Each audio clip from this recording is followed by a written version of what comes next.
वासुदेवाय नमो भगवते वासुदेवाय नमो भगवते वासुदेवाय। गुरु ब्रह्मा गुरु विष्णु गुरुदेव महेश्वर गुरुदेव साक्षात् परं ब्रह्म तस्मै श्री गुरुवे नमः। ज्ञानाङ्गतिमिराङ्गस्य ज्ञानाञ्जनशलाकया चक्रवर्तिमृतं जयनां तस्मै श्री गुरुवे नमः। ओम वृन्देवै तुलसीदेव्यै प्रियायै केशवाच कृष्णभक्तिपदे देवी सत्यवत्यै नमो नमः। नारायणं नमस्कृतं नरं चैव नरोत्तमं देवीं सरस्वतीं व्यासं ततो जयमुदीरयेत।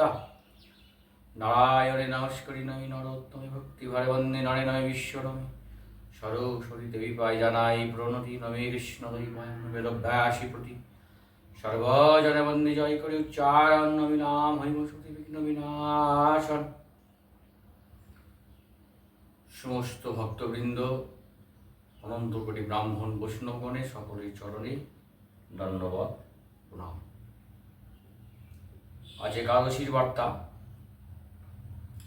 आगामी 28 सेप्टेम्बर शनिवार गोस्वामी मत एवं डिम्बार्ग मते एकादशी व्रत पालन, इंदिरा एकादशी व्रत पालन आगामी शनिवार 28 सेप्टेम्बर। तारपरे आमादेर महालया आसছে अमावस्या आगामी 2 अक्टोबर।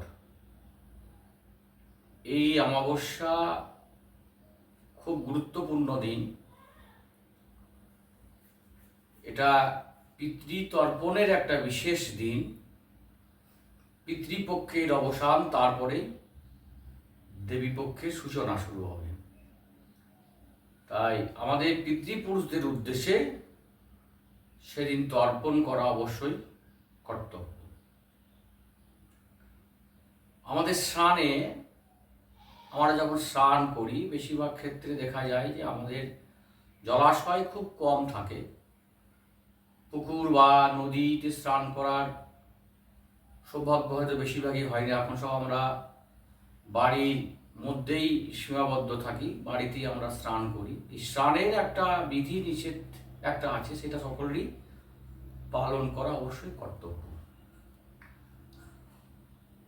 আমাদের স্নান করতে গেলে প্রথমে বালতিতে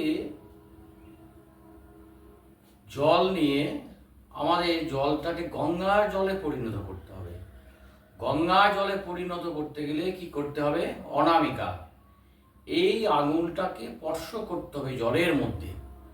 জলের মধ্যে আঙুলটাকে স্পর্শ করে ওম গঙ্গেচ যমুনা জৈব গোদাবরী সরস্বতী নর্মদা সিন্ধু কাবেরী জলস্মে সন্নিধিং কুরু, এই বলে 3 বার বলে 4 বার মাথায় ওম নমো নারায়ণ নমো নারায়ণ নমো নারায়ণ বলে মাথায় প্রথমে কিন্তু জল নিয়ে স্নান করতে হয়। স্নান করার নিয়ম আছে। এই স্নান প্রথমেই মাথাতে জলটা নেওয়া হলো, গঙ্গায় জল নেওয়া হইল, পুরোটাই কিন্তু গঙ্গা জলে পরিণত হয়ে গেল। এরপর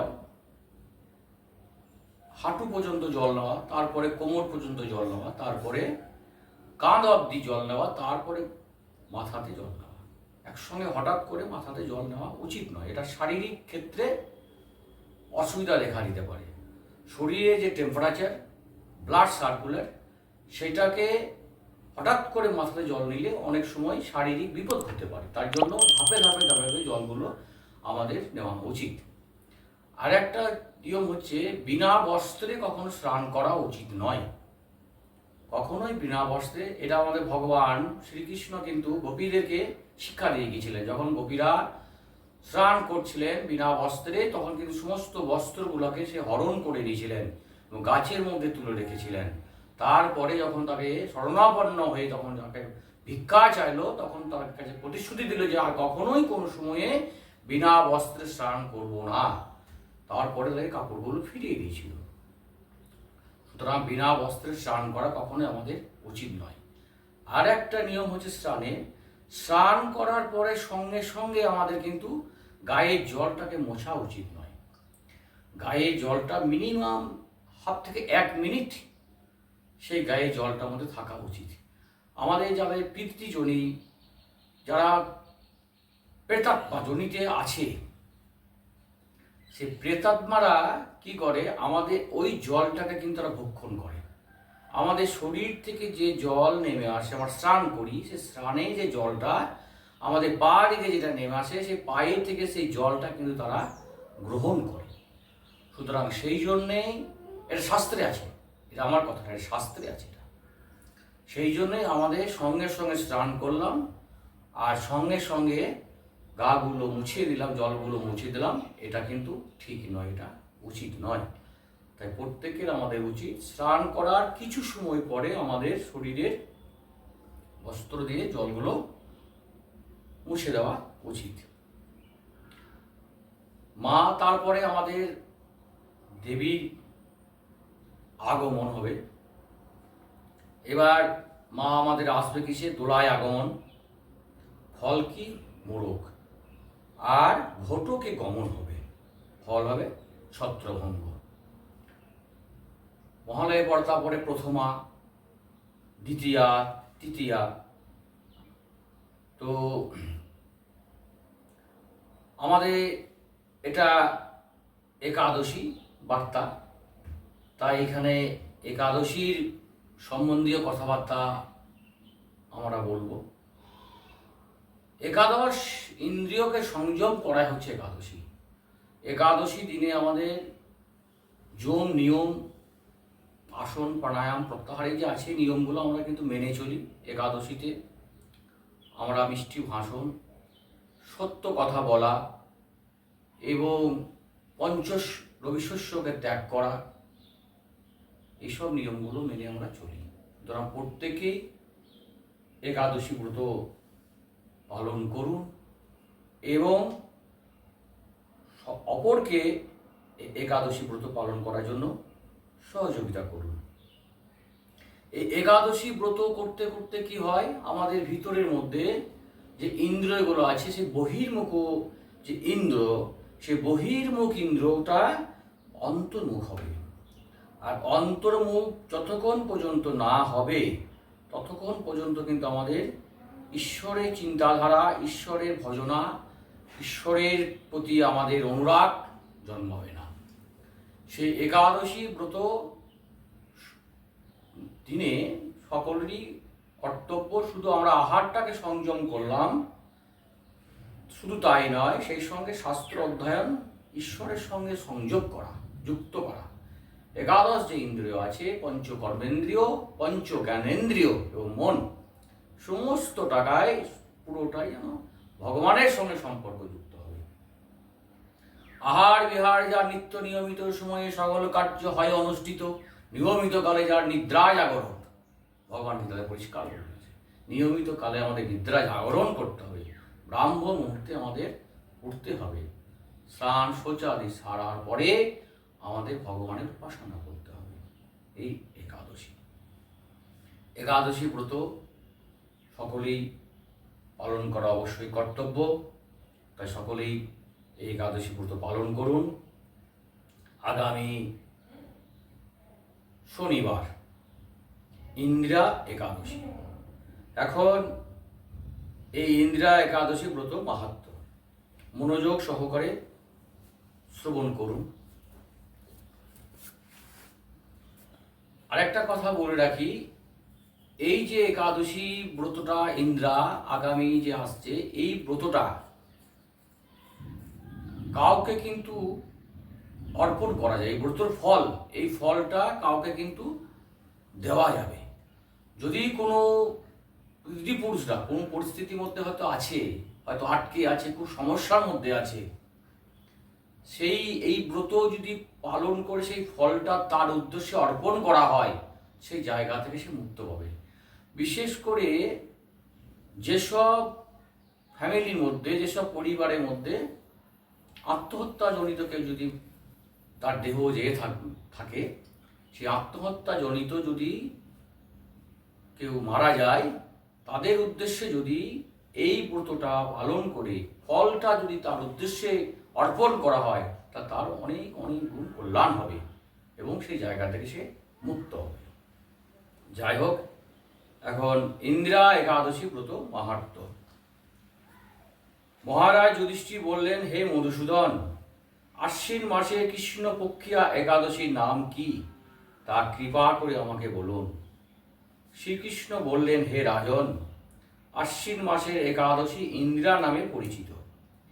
এই ব্রত পালনে মহাপাপ বিনষ্ট হয়, এমনকি কর্ম বিপাকে যারা নিম্নজনী লাভ করেছেন সেই পূর্বপুরুষদের উত্তম গতি লাভ হয়।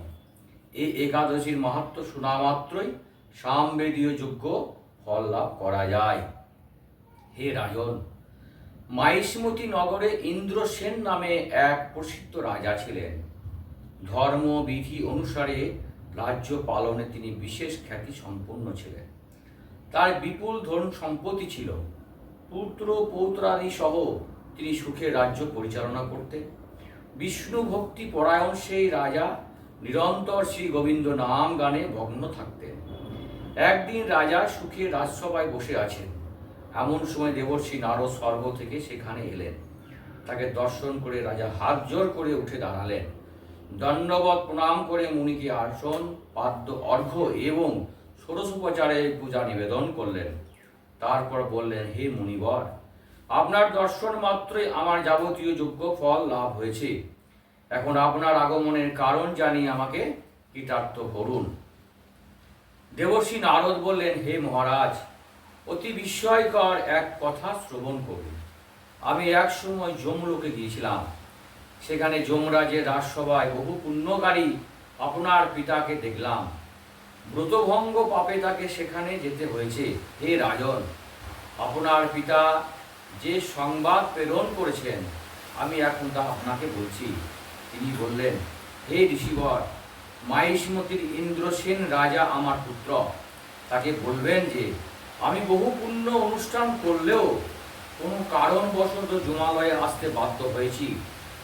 আপনি কৃপা করে তাকে ভয় সর্বপাপ নাশক ইন্দিরা একাদশী পালন করতে বলবেন। সেই ব্রতভাবে আমি নিষ্পাপ হয়ে স্বর্গলোকে যেতে পারব। এই কথা জানবার জন্যই আমার আগমন। হে রাজন, আপনার পিতার মঙ্গল বিধানে আপনি যথাবিধি ইন্দিরা একাদশী পালন করুন। রাজা জিজ্ঞাসা করলেন, হে দেবর্ষি, সেই ইন্দিরা একাদশীর বিধি কি? কোন তিথি বা কোন পক্ষ এই ব্রত পালন করা কর্তব্য তা কৃপা করে আমাকে বলুন। দেবর্ষি উত্তর দিলেন, হে মহারাজ, আশ্বিন মাসের কৃষ্ণপক্ষের দশমীর দিনে শ্রদ্ধা সহকারে প্রাতঃ স্নান করবেন, মধ্যাহ্নে ভক্তি হবাপন্ন হয়ে পুনরায় স্নান করবেন এবং রাত্রিকালে ভূমিতে শয়ন করবেন। পরদিন একাদশীতে প্রাতঃকৃত্যাদি সমাপন করে নিরাহারে থাকবেন। ব্রতের নিয়মাবলী দৃঢ়ভাবে পালন করবেন। হে পুণ্ডরীকাক্ষ, হে অচ্যুত, এ শরণাগতের প্রতি কৃপা করুন। এইভাবে শ্রদ্ধা সহকারে শালগ্রাম পূজা করে পিতার উদ্দেশ্যে ব্রতের ফল অর্পণ করবেন। দ্বাদশীর দিন সকালে ভক্তি ভরে শ্রী গোবিন্দের পূজা করে ব্রাহ্মণ ভোজন করিয়ে অবশেষে নিজে মহাপ্রসাদ গ্রহণ করবেন। হে রাজন, বিধি অনুসারে শ্রীহরি এবং ভক্তদের অর্চন করলে আপনার পিতৃবর্গ মুক্তি লাভ করে শীঘ্রই বৈকুণ্ঠে গমন করবেন। রাজাকে এই উপদেশ দিয়ে দেবর্ষি নারদ প্রস্থান করলেন। রাজা ইন্দ্রসেন মুনির উপদেশ অনুসারে পুত্র পরিজন সহ ভক্তি সহকারে এই ব্রতের অনুষ্ঠান করলেন। তখন দেবলোক থেকে পুষ্প বৃষ্টি হতে লাগলো এবং তার পিতাও বিষ্ণুলোকে গমন করলেন। তারপর রাজা ইন্দ্রসেন নিজ পুত্রকে রাজ্যভার অর্পণ করে নিজেও বিষ্ণুলোকে ফিরে গেলেন। এই ইন্দিরা একাদশীর মাহাত্ম্য পাঠ ও শ্রবণে মানুষ সকল পাপ মুক্ত হয়ে বিষ্ণু লোকে প্রাপ্ত হয়। সকলেই এই ব্রত পালন করুন। তার আগের দিন এবং একাদশীর পরের দিন সম্পূর্ণভাবে নিরামিষ আহার গ্রহণ করবেন। অবৈধ স্ত্রী পুরুষ সঙ্গ বর্জন করবেন। তাস পাশা জুয়া ইত্যাদি সকল প্রকার গেম খেলা বর্জন করবেন এবং হরিনাম সংকীর্তন করবেন। তাহলে কি হবে? আমরা দিব্যধামে ফিরে যেতে পারব। পারণ পরের দিন অর্থাৎ 29শে সেপ্টেম্বর। পারণ 29শে সেপ্টেম্বর রবিবার সকাল 5টা 29 থেকে 9টা 28। আগামী রবিবার সকাল 5টা 29 থেকে 9টা 28-এর মধ্যে পালন করবেন। অজ্ঞানং তিমিরঙ্গস্য বর্ধনান কেশব অসিত শামক নাথ জ্ঞান দৃষ্টি প্রলোভ। এই বলে মহাপ্রসাদ এবং পঞ্চরবি শস্যের এক শস্যকে নিয়ে ভগবানকে অর্পণ করে মহাপ্রসাদ নিয়ে এই ব্রতটা ভঙ্গ করবে। হরে কৃষ্ণ কৃষ্ণ কৃষ্ণ হরে হরে, হরে রাম রাম রাম হরে হরে, হরে কৃষ্ণ কৃষ্ণ কৃষ্ণ হরে হরে, হরে রাম রাম রাম হরে হরে, হরে কৃষ্ণ কৃষ্ণ কৃষ্ণ হরে হরে, হরে রাম রাম রাম হরে। একাদশী মহারানী কি জয়, একাদশী মহারানী কি জয়, একাদশী মহারানী কি জয়। ভিডিওটা যদি ভালো লাগে তাহলে অবশ্যই সাবস্ক্রাইব করবেন এবং লাইক কমেন্ট করবেন। জয় নিতাই, জয় জয় জয় জয় শ্রী রাধে।